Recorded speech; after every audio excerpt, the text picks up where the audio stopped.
Hey, what's up, guys? Welcome back to presumably nobody's favorite show. Got quite a few good questions, so I'm going to do a few of them today. First off, somebody has asked if they are able to basically roll on enough polyurethane, catalyzed polyurethane, to get a good finish if they were to then sand it back flat and polish it.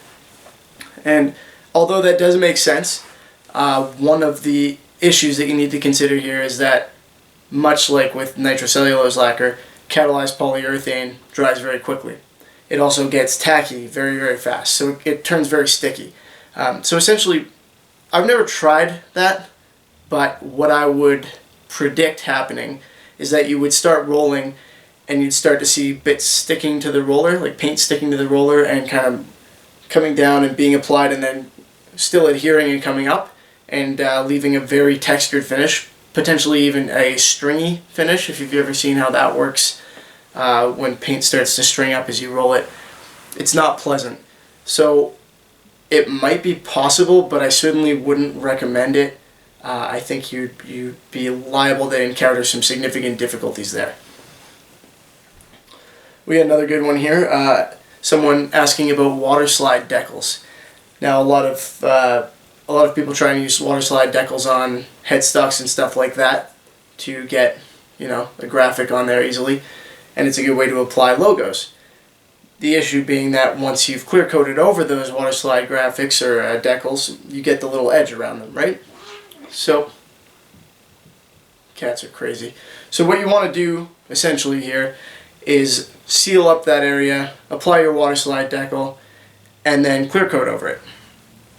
But in order to get rid of those edges, which is what the purpose of the question is here, getting rid of the edges around the decal, you need to build up a thick enough layer of clear coat that it's thicker than that decal. And then you need to sand it back flat and polish it.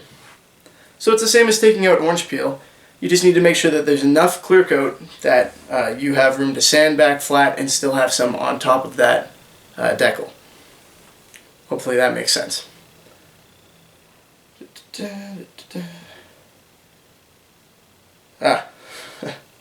Have you ever done a laser etch job on a solid body guitar? Can you do it on all woods? Are there limitations?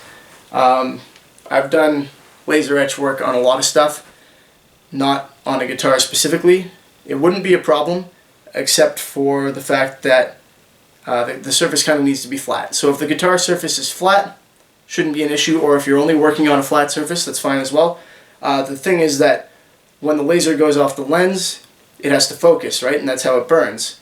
So it has to focus on a specific area. And you focus it to a height, or at least the ones that I use do that. And if you fluctuate off of that height, it becomes less focused. So it'll start to burn a broader pattern, not be as precise, and eventually just stop engraving at all. So, it works well for a flat top. If you were to do one with an arm carve in it, I don't know why I'm doing weird hand motions, an arm carve, you would just avoid that area, that would be okay. But a full carved top guitar, I would suggest that would be quite difficult, probably wouldn't work very well. Let's do one more here. Yeah, right.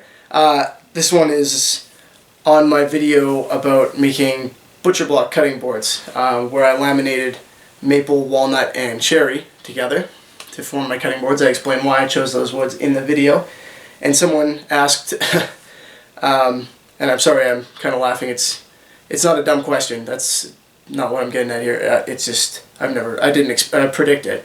You've got your dark walnut next to your light maple. Do you have to worry about color transfer between the two?